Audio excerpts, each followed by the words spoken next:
인간이 감히 신의 영역을 침범하고 그들의 권위에 도전하려 했을 때 과연 어떤 돌이킬 수 없는 대가를 치르게 될까요? 단순히 거대한 바위를 산 정상으로 영원히 밀어올리는 형벌이 고대 신화 속 시시포스에게 내려진 가장 잔혹한 벌이었던 진짜 이유는 무엇일까요? 오늘 우리는 이 고통스러운 반복 속에 숨겨진 삶의 의미와 무의미함에 대한 인류의 근원적인 질문들을 함께 탐험하며 어쩌면 우리 자신의 존재론적 고민에 대한 실마리를 찾아볼지도 모릅니다. 고대 그리스 시대 눈부신 번영을 자랑하던 코린토스라는 위대한 도시가 있었죠. 이곳을 다스리던 왕은 바로 시시포스였습니다. 그는 단순한 통치자를 넘어 비상한 지략과 놀라운 통찰력으로 왕국을 부강하게 이끈 인물로 명성이 자자했는데요. 그의 두뇌 회전은 그 누구보다 빨랐고 때로는 간교함마저 지혜로 포장하여 자신의 목적을 달성하는 데 주저함이 없었답니다. 백성들은 그의 탁월한 능력에 경외심을 표했지만 동시에 그의 예측 불가능한 대담함에 은근한 불안감을 느끼기도 했죠. 그는 스스로를 신들조차 능가할 수 있는 존재라 믿었던 것일까요? 어느 날 시시포스 왕은 감히 인간이 엿볼 수 없는 신들의 은밀한 영역에 발을 들이게 됩니다. 천상의 왕 제우스가 강의 신 아소포스의 아름다운 딸 아이기나와 은밀한 사랑을 나누는 장면을 목격하게 된 것이죠. 신들의 왕이 인간의 눈을 피해버리는 이 미래는 시시포스에게 단순한 호기심을 넘어 자신의 이득을 취할 수 있는 절호의 기회로 비쳤습니다. 그는 이 귀한 비밀을 어떻게 활용할지 마치 수를 두는 장기판의 명인처럼 재빠르게 계산하기 시작했습니다. 그의 머릿속은 이미 신들의 영역을 자신의 놀이터로 삼으려는 대담한 계획으로 가득 차 있었을 겁니다. 딸을 잃고 애타게 찾아 헤매던 강의 신 아소포스는 슬픔에 잠겨 강물을 메마르게 할 정도로 비탄에 빠져 있었죠. 이때 시시포스는 마치 우연히 알게 된 사실이냥 아소포스에게 접근하여 제우스가 아이기나를 납치해 숨겨놓은 장소를 정확히 알려주었습니다.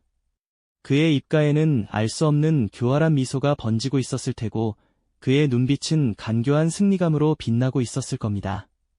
딸의 행방을 알게 된 아소포스는 기쁨에 겨워 시시포스에게 감사의 표시로 코린토스의 영원히 마르지 않는 샘물을 선물했습니다.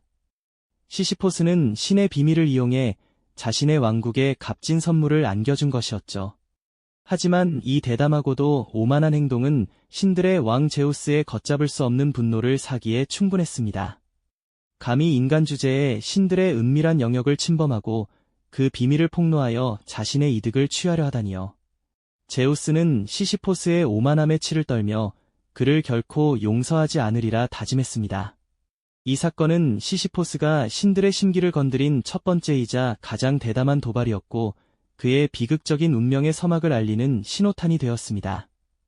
인간의 지혜가 신의 권위에 도전하는 순간 그 운명은 이미 돌이킬 수 없는 방향으로 정해져 있었던 것일까요? 제우스는 시시포스의 무례함에 대한 징벌로 죽음의 신 타나토스를 그의 앞에 보내기로 결심합니다. 신들의 왕에게 정면으로 맞선 인간의 대가는 너무나도 명백하고 피할 수 없는 것이었죠. 하지만 시시포스는 여기서 멈추지 않았습니다. 그는 죽음마저 속여 넘기려는 상상조차 할 수 없는 대담함을 또다시 보여주게 됩니다. 과연 시시포스는 어떻게 죽음의 신을 기만하고 또 어떤 혼란을 세상에 초래하게 될까요? 그의 오만은 어디까지 이어질 수 있었을까요? 다음 이야기에서 계속해서 그의 놀라운 행적들을 따라가 보겠습니다. 제우스는 신들의 왕을 기만하고 그 비밀을 폭로한 시시포스의 오만함에 치를 떨었습니다. 그리하여 그를 응징하고자 죽음의 신 타나토스를 시시포스 앞에 보내기로 결심했죠.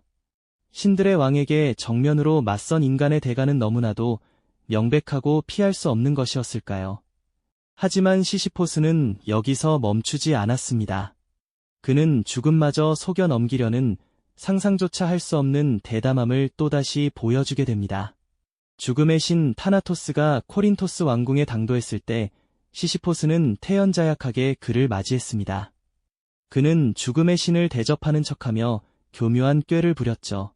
시시포스는 타나토스에게 번쩍이는 쇠사슬을 보여주며 이것이 진정 죽음의 신을 속박할 수 있는 신성한 도구인가요? 한번 시험해 보시는 건 어떠십니까? 하고 넌지시 권했습니다. 순진한 타나토스는 시시포스의 관계에 넘어가 스스로 쇠사슬을 만져보았고 그 순간 시시포스는 죽음의 신을 단단히 묶어 어두운 감옥에 가두어버리는 기상천외한 대담함을 보였습니다. 세상에는 죽음이 사라지면서 상상조차 할 수 없는 혼돈이 찾아왔습니다. 전쟁터에서는 아무리 칼부림을 해도 병사들은 쓰러지지 않았고 병원에서는 아무리 위중한 환자라도 끝내 숨을 거두지 못했죠. 이는 인간의 삶과 죽음의 순환을 뒤흔드는 엄청난 사건이었습니다. 그 누구도 죽을 수 없었기에 세상은 고통으로 가득 찼고 신들에게 바쳐지던 재물조차 죽지 않는 상황에 이르렀습니다. 신들은 이 전대미문의 사태에 경악을 금치 못했으며 특히 제우스는 인간의 오만이 하늘을 찌르는 지경에 이르렀다며 격렬한 분노를 터뜨렸습니다. 결국 전쟁의 신 아레스가 직접 나서서 시시포스를 찾아냈고 그를 제압하여 타나토스를 쇠사슬에서 풀어주게 됩니다. 죽음의 신이 풀려나자 세상은 다시 죽음의 질서를 되찾았고 시시포스는 마침내 죽음을 맞이하여 지하 세계로 끌려가게 되었습니다. 하지만 시시포스의 교활함은 죽어서도 끝나지 않았습니다. 그는 이미 아내에게 한 가지 계략을 지시해 두었죠. 바로 자신이 죽으면 어떠한 장례의식도 치르지 말라는 것이었습니다. 지하 세계의 문을 지키는 하데스와 그의 아내 페르세포네 앞에 선 시시포스는 능청스러운 연기를 펼치기 시작했습니다. 그는 자신의 아내가 남편의 시신을 방치하고 장례조차 치르지 않는 폐륜을 저질렀다며 격렬히 비난했죠. 그리고는 자신에게 잠시 지상으로 돌아가 아내를 꾸짖고 올 수 있도록 허락해달라는 기상천외한 청을 올렸습니다. 지하 세계의 왕과 왕비는 시시포스의 교활한 말솜씨에 속아 넘어갔습니다.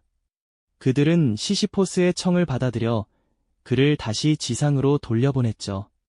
죽은 자가 다시 살아 돌아와 지상을 활보하는 것은 신들조차 상상하지 못했던 일이었습니다. 시시포스는 이 기회를 놓치지 않고 다시 코린토스의 왕좌에 앉아 이전보다 더욱 오만하고 방탕한 삶을 이어갔습니다.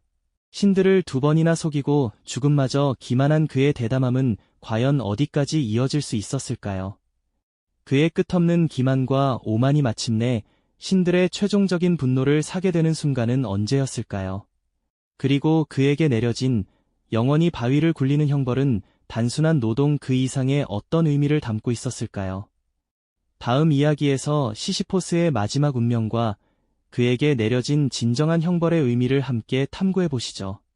신들을 2번이나 기만하며 죽음의 굴레마저 벗어던지려 했던 시시포스, 그의 오만은 결국 하늘 끝까지 닿아 신들의 인내심을 완전히 바닥나게 만들었죠. 더 이상 두고 볼 수 없었던 신들은 그를 다시 지하 세계로 끌고 내려왔고 이번에는 그 어떤 잔꾀도 통하지 않을 영원한 족쇄를 채우기로 결정했습니다.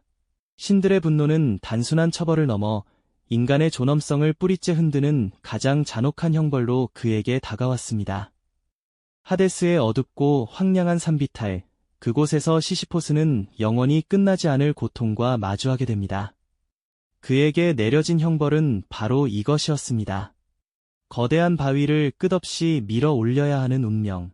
그 바위는 너무나 무거워 온몸의 근육이 비명을 지르고 땀방울이 강물처럼 흘러내렸지만 그는 멈출 수 없었습니다.